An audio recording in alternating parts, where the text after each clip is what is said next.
Olá pessoal, vamos falar hoje então do filme Pobres Criaturas. Somos todos pobres criaturas. Mas vão ser um pouco menos pobres criaturas depois de dar o like aqui no vídeo. Aí vocês vão ser quase que criaturas emergentes, hein? Até lá vão ser paupérrimas. Mas é o seguinte, falando sério, então vamos fazer aqui uma análise aí dentro das possibilidades de tempo aqui, uma análise sem spoilers. Eu não vou dar nenhum spoiler desse filme, não só com relação ao final do filme, mas também com relação aos pontos de virada que tem ao longo do filme. Esse filme é um filme que ele vai entregando umas pequenas surpresas ao longo do tempo e eu não vou entregar nenhuma. Eu vou falar mais da estrutura fílmica, vou falar um pouco da narrativa, simbologia, questões teóricas, técnicas e vai dar certo. Podem confiar, segura na mão do tio aqui e vem junto. Tá certo? Então aí, Pobres Criaturas, já vou entregar que é um excelente filme, dirigido aí pelo grego Yorgos Lanthimos, que é um diretor muito bom e que tem no seu currículo, realmente ele tem essa característica, né, de trabalhar com a construção de simbologias narrativas, fílmicas, ele tem uma linguagem que vai ele costuma ter uma linguagem que vai muito rapidamente de uma linguagem direta e concreta para uma linguagem simbólica e subjetiva. Né? Então ele transita assim. Essa linguagem subjetiva ela se dá numa estética muitas vezes bem material, uma estética bastante concreta, como por exemplo se a gente for ver Sacrifício do Servo Sagrado, que é o filme dele mais conhecido. O Dente Canino tem um pouco disso também, um pouco menos, né? O Lagosta tem isso, que é um filme que. O Lagosta é um filme que eu gosto bastante. Enfim, então é um diretor que ele tem essa característica e que aqui nesse filme ele amplia esse espectro, né? Lembrando que, destacando que a narrativa, a história narrativa desse filme é uma adaptação de um livro de mesmo nome, escrito por um autor escocês. Inclusive, fazendo aí uma breve sinopse do que é a história, basicamente, é um cientista, o Godwin, que é interpretado pelo nosso querido, pelo nosso amado William Dafoe, né? Fantástico. Eu não conseguiria imaginar ninguém no planeta Terra melhor do que ele para fazer esse papel. Então ele é um cientista e médico que digamos assim, ele faz uma criação. Ele cria um ser. Só que esse ser, ele não é um ser qualquer, é um ser com um corpo humano que tem uma cabeça um pouco infantil, né? Um cérebro um pouco infantil. Eu não vou explicar nem o porquê que isso acontece, tá? Vejam o filme, porque é muito interessante. É muito interessante. É muito interessante as condições nas quais essa criação é feita. Tem aí uns segredos aí que são bem interessantes do porquê que essa invenção foi feita de maneira emergencial, mas aí isso até é entregue ainda no começo do filme, mas vejam que não quero entregar nada aqui, tá bom? Então, essa moça que é a Bella Baxter, né, o cientista é o Godwin Baxter, ela é a Bella Baxter. Então, ela amadurece um pouco mais, né? Vai passando o tempo, ela vai aprendendo um pouco mais sobre o mundo, sobre a vida. Ela desde cedo é criada numa linguagem científica, mas ela vai conhecendo um pouco mais, né? E aí ela quer conhecer o mundo, mas ela é super protegida, ela não pode sair de casa. E aí ela acaba conhecendo um sujeito aí, um advogado, e que leva ela para conhecer o mundo. Então, o filme é um filme dela descobrindo o mundo, ainda que seja um filme dela descobrindo a si mesma. E aqui a gente começa a nossa análise. Então vamos lá, gente. Vejam só, esse filme ele é um filme que ele trata muito da descoberta, né? É um filme sobre descobertas, é um filme que se passa na Inglaterra da era vitoriana e realmente numa época onde a Inglaterra ainda vivia aí um jugo de conquista de territórios muito grande, então tem essa questão também da descoberta nesse sentido, né? E que também aqui se reflete, se retrata nas descobertas da própria personagem, que passa a se descobrir, ela é, repito, uma pessoa com uma identidade ainda infantil, num corpo de uma mulher adulta, interpretada aí pela Emma Stone, que está excelente no filme. Na verdade, um dos pontos fortes do filme, falando artisticamente, assim, é justamente as interpretações. O William Dafoe, nesse personagem do cientista, do Godwin, que assim, é uma referência direta ao Dr. Frankenstein, do livro da Mary Shelley, e que, na verdade, o livro Pobres Criaturas, ele já é baseado no Frankenstein, tá? Então não tem nenhuma grande surpresa aqui, não é nenhuma grande invenção do nosso diretor aqui. E que o Willem Dafoe, nesse personagem, até pelo formato de rosto, é incrível, é uma coisa magnífica, assim, combina demais a expressividade, a voz dele, a maneira como ele mexe o corpo, né? Até eu diria, assim, que talvez a melhor interpretação de Frankenstein, que não é Frankenstein, né? Mas é a segunda vez que um ator famoso faz o Frankenstein. Outra vez foi o Robert De Niro no filme do Francis Ford Coppola, e que não saiu tão bem quanto o William Dafoe aqui, hein? Fica, mesmo com toda a genialidade do De Niro, né? Mas fica aqui o registro. E a Emma Stone tá excelente, o Mark Ruffalo, depois eu vou comentar mais dele também. O papel mais difícil é o dele, porque muda ao longo da trama, né? Mas enfim. Então, assim, e a Emma Stone, então, né, que tá no papel da Bella, fazendo esse personagem que é um personagem aí com uma certa infantilidade emotiva, né, como se fosse uma criança mesmo, e que vai se descobrindo mesmo que seja um corpo de adulto, né, é uma cabeça de criança que foi colocada no corpo de uma adulta, tá, assim, mais ou menos isso, não, eu não quero falar, mas enfim. E aí o que acontece é que ela vai se descobrindo na casa, e vejam que a casa dela é um microcosmo, assim, é como se fosse a parte do mundo, né? Ali ela está protegida, de certa maneira, ao mesmo tempo que ela está, de certa forma, presa. Ela questiona isso, inclusive, né? Que é o universo ali criado pelo Dr. Goldwyn, né? Godwin. Tem que falar Godwin, porque o nome dele é Godwin, e a Bella chama ele de Godwin, God, né? Então ali é o God. God, que em inglês é Deus. Porque ele criou aquele universo ali. Tá, isso aí até... Eu não tô sendo nenhum gênio, que grande sacada. Isso é óbvio, tá? Você vê o filme no começo, você já percebe, e que tem toda uma metáfora da criação ali. Porque, enfim, ele é o criador da Bella, e ele cria outras coisas também. Ele faz experimentos. Ele tem o rosto todo também todo desfigurado, né? Porque o pai dele também era cientista. O pai dele também era assim uma espécie de um cientista maluco, né? Assim como ele, e fazia experimentos com ele. E ele, ao longo do filme, vai falando de coisas que o pai dele fazia com ele. Então também tem toda essa questão da relação pai e filho, que é uma coisa também que perpassa aqui a narrativa fílmica, tá? Tem em diversos momentos essas reflexões da dureza da criação, né? Dessa coisa do proteger, punir, o que isso significa para um indivíduo na criação, na formação, nas etapas formativas de um indivíduo. Isso é um ponto que traz na narrativa. E aqui, bom, esse pequeno universo que é a casa, a propriedade do Dr. Godwin, ele faz outros experimentos. Ele pega animais, ele coloca a cabeça de uma ave no cachorro. Ele tem vários experimentos, assim, e que com os animais a Bella se sente à vontade, né? Então isso é interessante. E ao mesmo tempo, a estética, vejam só, eu tô falando um pouco da forma do filme, aí entrando um pouco até nos aspectos estéticos.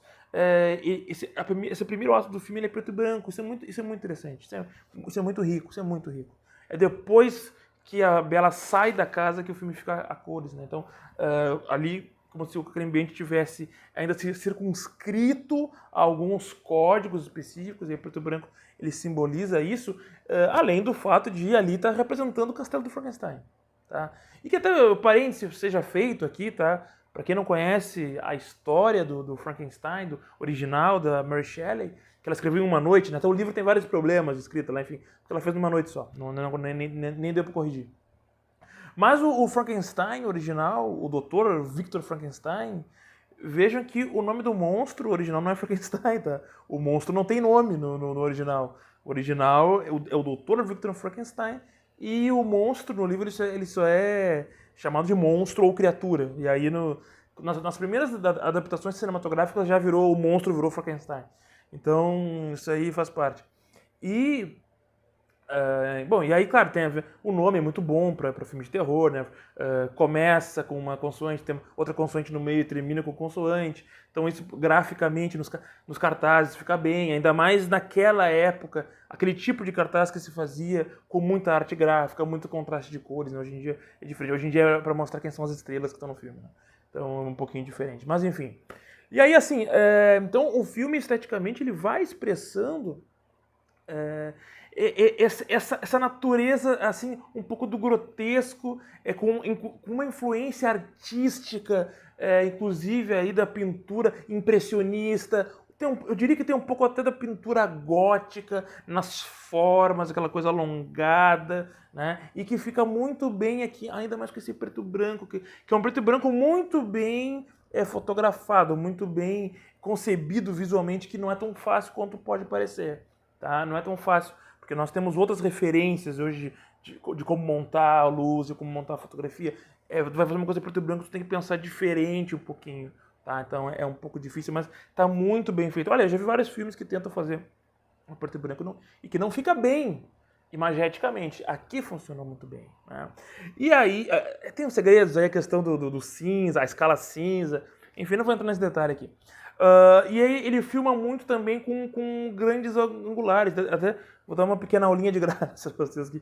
Em termos de ângulo, de visão em um filme, falando em termos de equipamento, quando a gente pega um tipo de ângulo que mais ou menos emula a visão do olho humano, a gente diz que é um ângulo normal, assim, né? Uma angulação normal, uma lente normal. Se tu vai pegar um ângulo muito aberto, se usa uma lente, uma grande angular. E se for fazer uma visão, já filmar no distante menor, ou seja, como se fosse um zoom, por exemplo, é uma teleobjetiva. A teleobjetiva é quando tu pega uma imagem que está muito longe da câmera, né? Porque vejam, a gente tem uma visão muito aberta, e geralmente tu vai filmar alguma coisa que está muito distante, é como se fosse pegar um pedacinho só de uma imagem maior, né? Aí é uma teleobjetiva.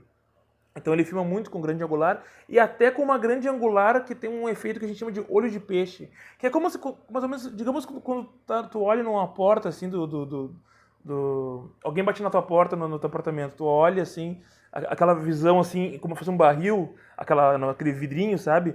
Que amplia muito, amplia muito. É por isso que se faz aquilo na porta. Aquilo ali é um olho de peixe, tá?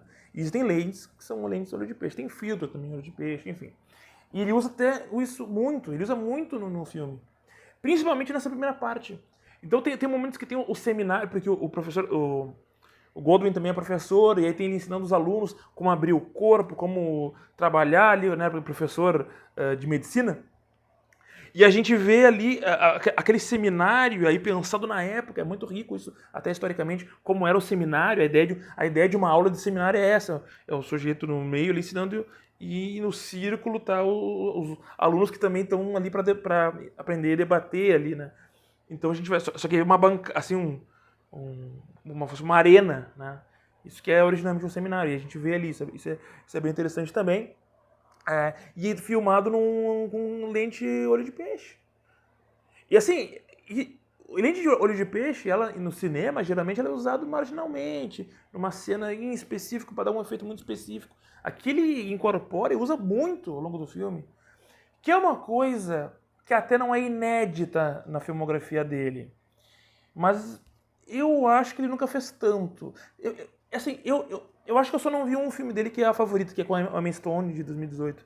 Acho que é o único que eu não vi dele. Se tiver algum outro que eu não vi, foi pouco. Então, talvez algum filme que eu não vi ele possa usar tanto, mas os filmes dele que eu vi, ele usa tanto essa técnica, né? Mas é uma técnica que ali ela serve muito bem para nos transportar para aquele universo. Aquele universo. Então a gente vê tudo, a gente vê as pessoas, a gente vê as paredes ao fundo, a gente vê as pessoas naquele contexto, naquele cenário. Então aquelas pessoas elas pertencem àquele cenário esteticamente, ainda mais pensando mais a questão que eu falei do preto e branco, né? A maneira como ele filma, a maneira também que ele faz os movimentos de câmera é muito importante nesse contexto aqui. Os movimentos de câmera que utiliza no filme são movimentos práticos, são movimentos físicos, né? Então é basicamente zoom in e out, né? Para a própria lente e movimento de câmera, de traveling, né? Empurrando. Claro que isso pode ser feito também com uma ajudinha digital, assim, né? Um incremento digital ali. Mas basicamente são elementos de uma narrativa, de uma estética fílmica bastante prática, que dá um outro tipo de efeito. É como se o filme fosse feito ainda mais naquele porção, né, que eu tô chamando de primeiro ato. Veja que um filme, estruturalmente falando, geralmente tem 3 ou 4 atos, né, então divididos no tempo. Assim. Então aquele primeiro ato ali tem muito essa característica do personagem estar falando, tu vê, afasta, depois aproxima. Isso não é algo comum hoje, é como se o filme fosse um filme feito em outra época mesmo. Hoje em dia, ainda mais pensando o que são hoje esses filmes de grandes estúdios, isso coisa quase nem existe. É basicamente corte, né? Tá aqui, corta pra cá, corta pra cá, corta pra cá, corta pra cá. Né? Então só filma aqui, depois filma aqui, filma aqui. Não tem muitos esses movimentos de câmera como tem nesse filme aqui. Inclusive, eu diria que me lembra um pouco, esteticamente, até um pouco. Olha, eu diria que me lembra um pouco assim, até um pouco ali o impressionismo alemão. Expressionismo alemão, né? Me lembra um pouco. E nesse primeiro ato do filme me lembra um pouco também A Ilha do Dr. Moreau, com o Marlon Brando. Tem um pouco essa estética dele criar um micro-universo onde ele a tudo controla. E ele também tem problemas físicos, né? Então me lembra um pouco isso, assim, né? E aí, depois que entra... E aí, claro, ele é o God ali, né? O Dr. Godwin. E aí, depois que entra o personagem do Mark Ruffalo, que é um advogado, que vai ali para fazer um negócio, né? Para inventariar, enfim. Aí ele é um cara malandro, ele meio que representa a tentação do pecado. É como se ele fosse o camulhão, o pai da mentira. E aí já cria também aquela coisa assim, do estereótipo do advogado, né? Então ele é assim, né, o tinhoso que chega ali olha o medo que eu tô dos algoritmos, ninguém quer falar a palavra. Mas vocês já entenderam, né? Que vai ali e tira ela do seio familiar, né? Então ele vai lá e convence ela. Porque ela tá numa fase de descoberta sexual, ela começa a se tocar, ter autoprazer. E ela começa a descobrir um mundo novo ali, e ela não entende por que ela não pode fazer isso na frente dos outros. Ela não entende por que os outros não podem fazer isso. Então tem toda essa coisa de novo, né?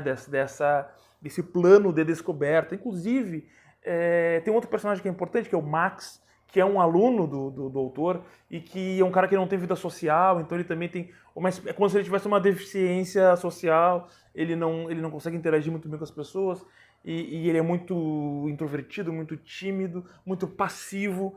Então, de certa maneira, o doutor também manipula ele para ele estar ali perto dela, porque um dia que ela tiver algum tipo de desejo, fica com ele, que é alguém que eu controlo, aí eu fico no controle de tudo, controlo ela. É mais ou menos isso, né?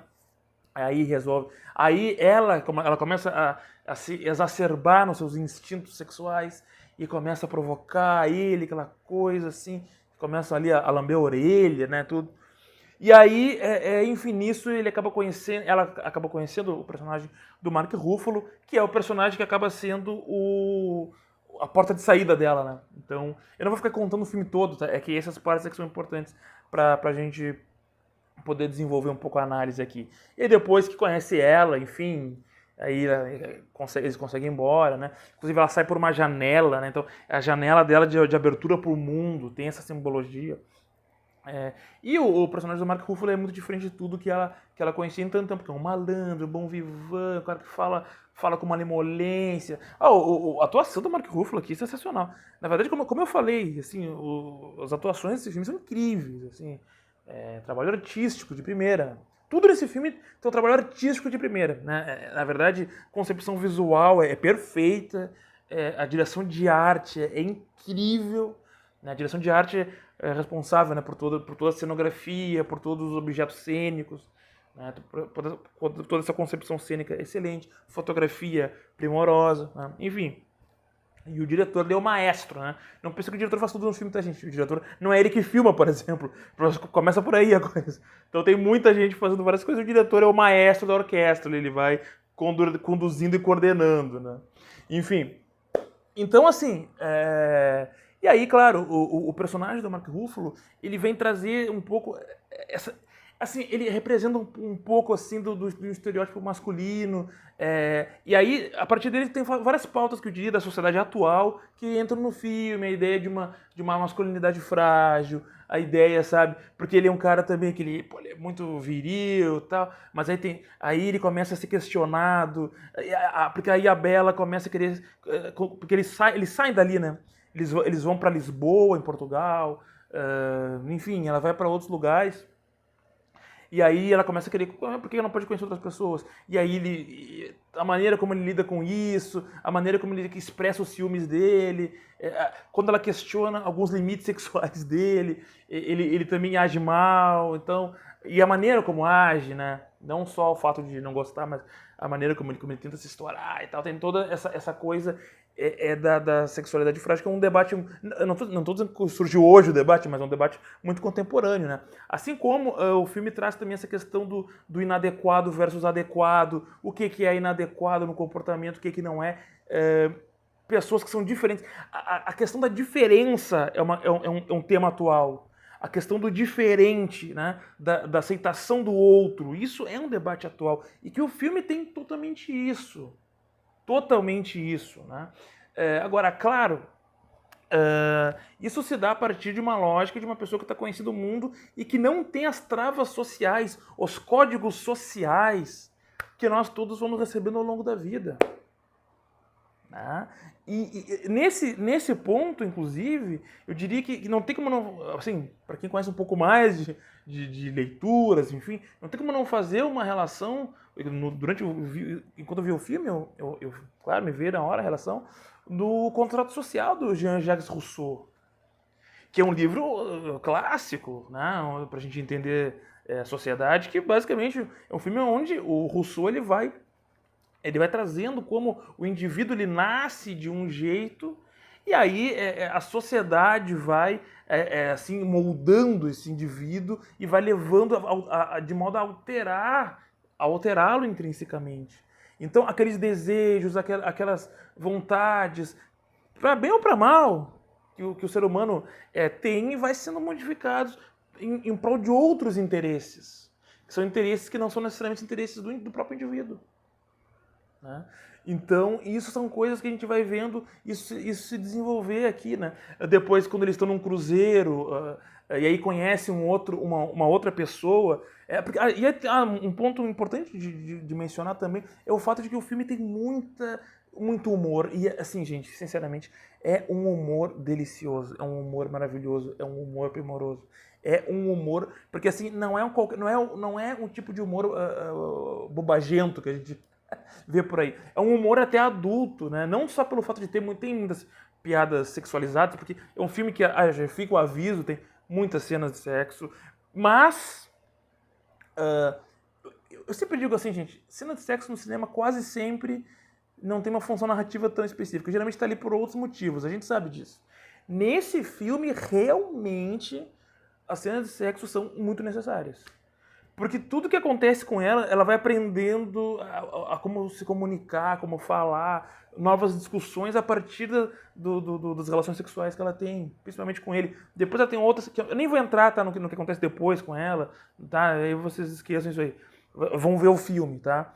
Mas tem piadas muito de cunho sexualizado, mas não é só isso. Tem piadas de tom muito adulto, de tom muito maduro. Não é aquela piada física a pessoa se bate e aí dói, é engraçado. Não. É um tipo de piada muito com questões insólitas. É um humor muito interessante. É um humor que o pessoal gosta de dizer que é um humor ácido. Seja lá o que isso signifique. O que é isso? Alguém me explica. Mas enfim, né?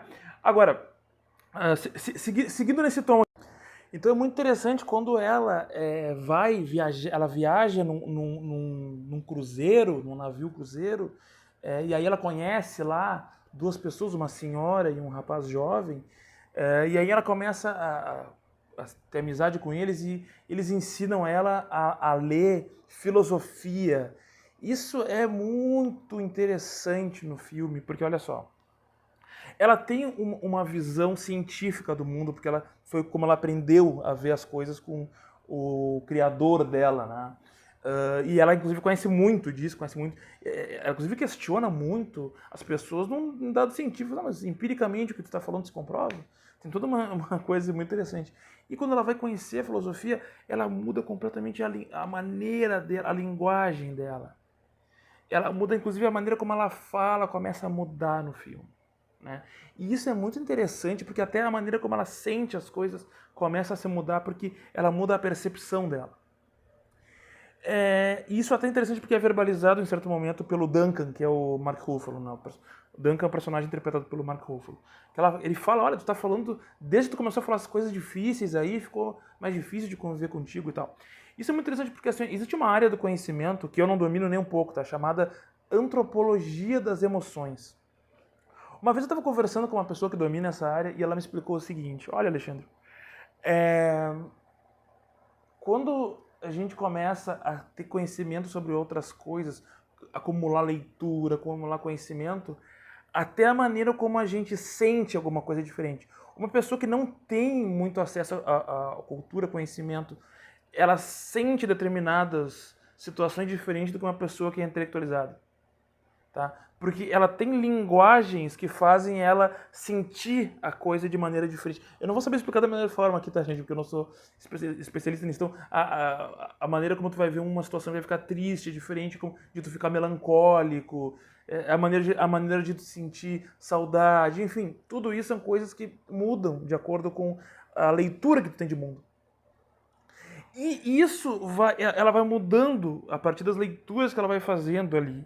E aí até a maneira como ela vê o companheiro, entre aspas, dela, né, que é o Duncan, o Mark Ruffalo, começa a mudar, a maneira como ela vê o mundo começa a mudar. E aliando isso a uma visão também empírica, porque depois tem um momento que ela vai ver pela primeira vez a pobreza, a miséria, e quando o navio passa pelo Egito e ela vê ali bebês mortos, né, e ela fala, não, vou lá ajudar. Aí o sujeito segura ela lá e fala, não, se a gente for lá a gente vai ser barbarizado e com razão. E se a gente estivesse no lugar deles, a gente faria isso com quem fosse lá. A gente roubaria, mataria, violentaria.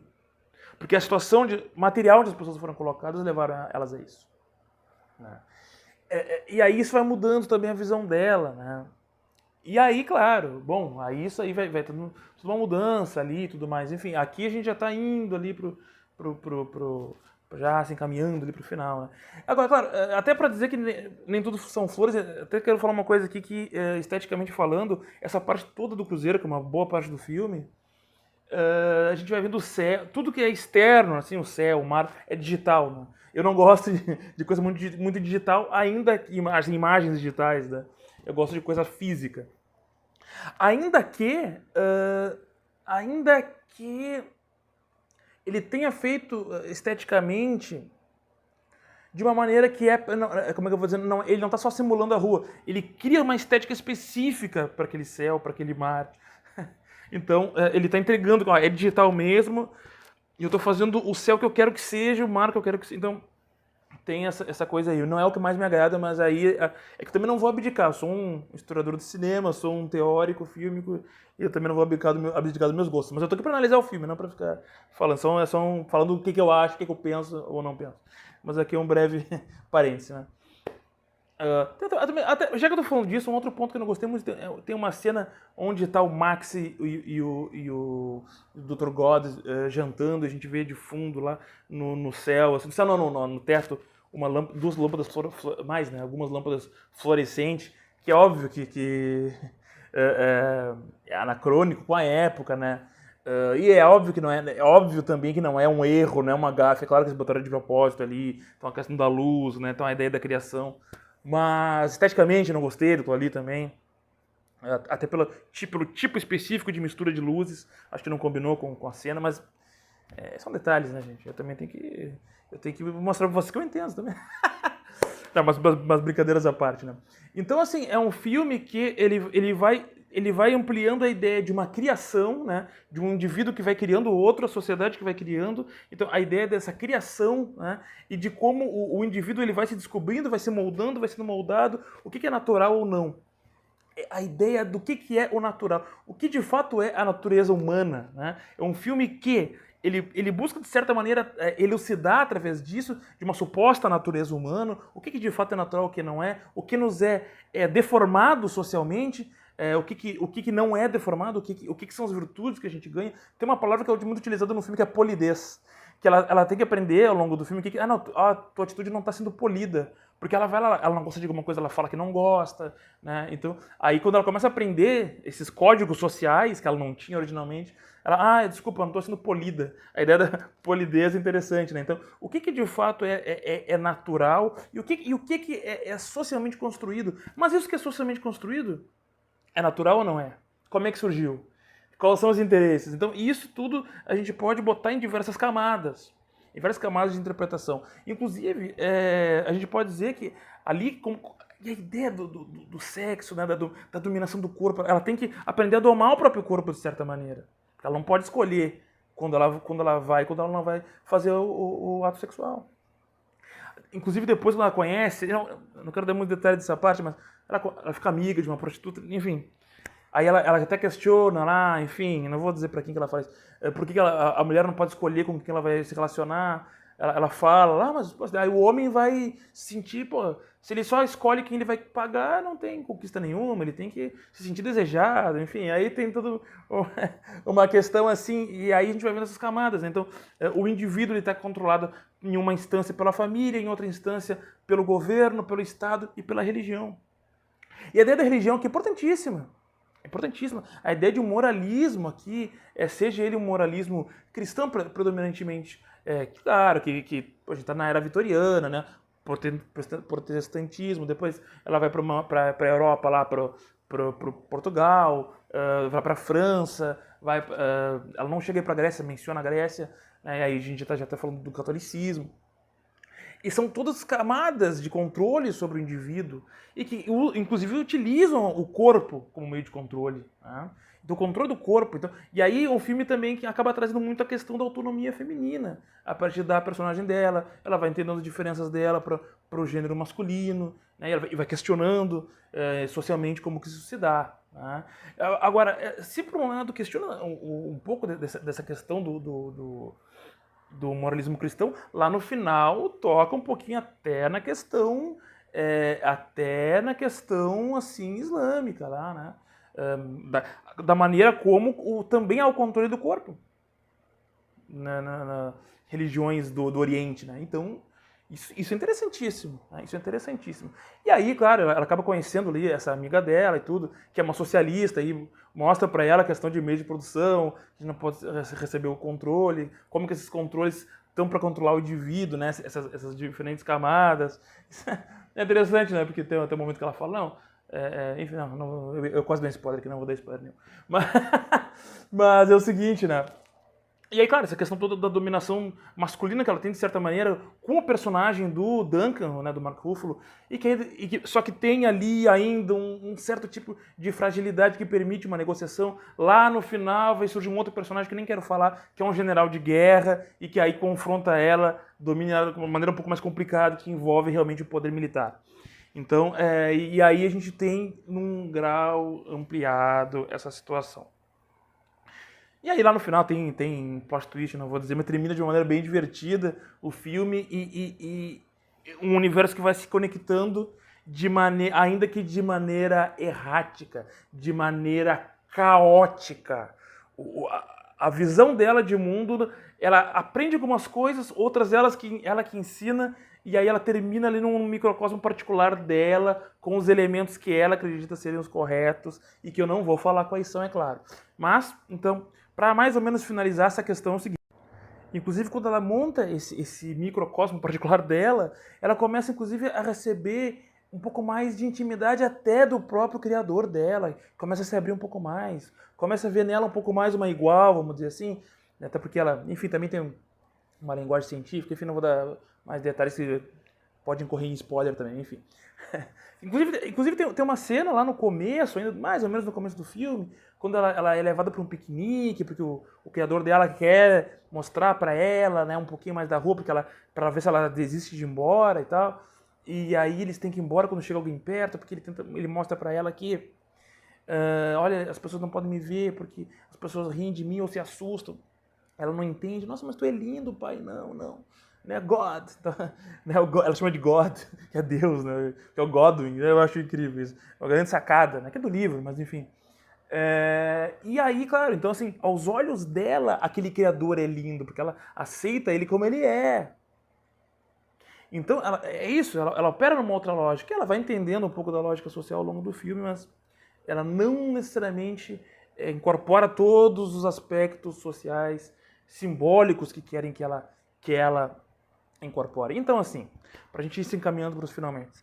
É um filme que ele fala muito sobre controle, é um filme que fala muito sobre descoberta, é um filme que fala muito sobre autonomia, sobre liberdade, sobre desejos, né? E como que se dá numa perspectiva de descoberta, uma perspectiva individual e também social. Como que nessa dialética entre indivíduo e sociedade fica no meio do caminho os seus desejos, as suas necessidades, os seus instintos. Né? Como que se dá nessa cadeia de fatores desse mundo que a gente vive? Como que isso se dá? Como é que tudo isso se dá? Porque ao final de tudo, somos todos pobres criaturas. Isso aí é o ponto. Esse é o ponto nevrálgico. Somos. Então, é um filme que ele trata muito da miséria humana, das misérias da alma. Quando eu digo alma, eu estou falando do âmago do ser humano, do íntimo do ser humano. E aqui, claro, um ser sempre abandonado, incerto, inseguro, e que tá deixado e que vive deixado ao léu. Então, é mais ou menos por aí, né? O filme também tem uns intertítulos muito interessantes ao longo da narrativa, que também reforçam essa estética que eu vinha colocando aqui do gótico, do medievo também, tem alguma coisa, não só da era vitoriana, mas de uma longa tradição, um pouquinho mais longa do que a era vitoriana, inclusive. Até nesse ponto me lembra um pouco o Anticristo, do Von Trier. Até esse... Tô rindo aqui porque é um nome proibido de falar na internet, né? O sujeito é maldito, até com razão, né? Mas isso é uma outra história. O cara filma bem o que eu vou fazer e é referência estética para várias pessoas que nunca o citam. Mas assim, gente, então a gente vai se caminhando para os finalmente, então. Eu gostei muito desse filme, obra de arte, é uma obra... E vejo mais ou menos o que eu tentei fazer aqui, né? Expressar, eu tentei aqui destrinchar um pouco com vocês. Não vou ficar falando, que o pessoal fica falando as camadas de um filme, não, isso é um pouquinho de bobagem. Eu tentei destrinchar ele, trazer um pouco do conteúdo formal, trazer algumas questões críticas dele. Esse filme que... olha, gente, eu vou dizer, eu poderia fazer vários vídeos, tá? Tem várias questões em aberto ainda pra gente debater aqui. E que, inclusive, eu quero dizer aqui, esse filme, ele deu muito certo justamente porque ele traz vários detalhes do que seria uma natureza humana, uma miséria humana, mas sem dar uma resposta definitiva. Se fizesse isso, ele cairia num erro crasso e ia dar errado. Veja, não é um filme sem final. Tem um final bem amarradinho, bem redondinho, que nem vocês gostam. Mas o debate sobre uma natureza humana é um pouco indicado ali, a gente entende, vocês vão entender, e vão tirar as conclusões de vocês, inclusive. Mas ele não traz, aqui é a solução, tá aqui o panfleto. Se fizesse isso, daria errado, tá? Então veja, o que eu fiz mais ou menos que eu vou fazer aqui é trazer um pouco desse conteúdo formal, trazer questões críticas do filme, né? Mostrar para vocês como que esteticamente isso se expressou no filme, mostrar a estrutura e ir desenvolvendo um diálogo com vocês a partir de algumas categorias que eu fui estabelecendo. Tá? Eu espero que seja bom para vocês. Para mim foi ótimo aqui. Eu estou muito feliz de ter retomado esse quadro aqui com esse filme, que é o quadro A Análise do Filme. Aqui no nosso canal, eu tenho 2 quadros de análise. O análises curtas, que eu faço análise de até 10 minutos de filme, que daí, claro, eu vou encaminhando para outras redes sociais, né? E aqui, esse quadro que é a análise do filme, que eu confesso para vocês que o canal aqui do YouTube, eu criei mais ou menos por causa desse quadro. Era para fazer isso aqui, só que isso aqui dá muito trabalho. Então eu fiz poucos filmes aqui nesse quadro. Mas eu quero fazer mais vezes, né? E filmes que eu fiz, todos aqui eram filmes maravilhosos. Então, eu fiz o Parasita, fiz o Sino de Aventureiro, do Mojica, fiz filmes do neorrealismo italiano, enfim. E aqui estou fazendo desse filme, Pobres Criaturas, que está à altura. Está à altura dos filmes antes citados aqui. Filme muito bom. Vejam no cinema! Vejam esse filme no cinema! Quem puder ainda, claro. Vocês estão me vendo de vários lugares aqui, eu sei. Nem todos os cinemas, nem todas as cidades têm cinema com esse filme passando. Mesmo aqui em Porto Alegre, Ele já tá saindo da maioria das salas, né? Então vejam enquanto dá tempo, tá? Porque esse filme é um filme que ele fica bem na sala do cinema. Pelo tipo de som, a concepção sonora do filme, eu até nem falei muito, mas é muito bom. O som acompanha as emoções da Bella, da personagem Bella. Muito bom, muito bem concebido. Fotografia visualmente impecável, como eu falei. Essa questão dos movimentos de câmera, essas angulações abertas, que são atípicas no cinema. Então, vocês estão vendo uma obra única. Vejam nas melhores condições que é a tela grande do cinema, tá certo, gente? Eu agradeço muito quem ficou até aqui. Quem sabe a gente não segue falando mais do filme aqui em outras oportunidades, mas eu quero saber o que vocês acharam. A gente se fala, se inscrevam aqui, por favor. Acabou a bateria da minha luminária aqui. Tá na hora de acabar o vídeo. Tá certo, gente? Do meu iluminador aqui. Então a gente se fala, se inscrevam aqui, dê like, por favor, me ajudem aí nessa missão. Vamos lá, até mais aí. Valeu!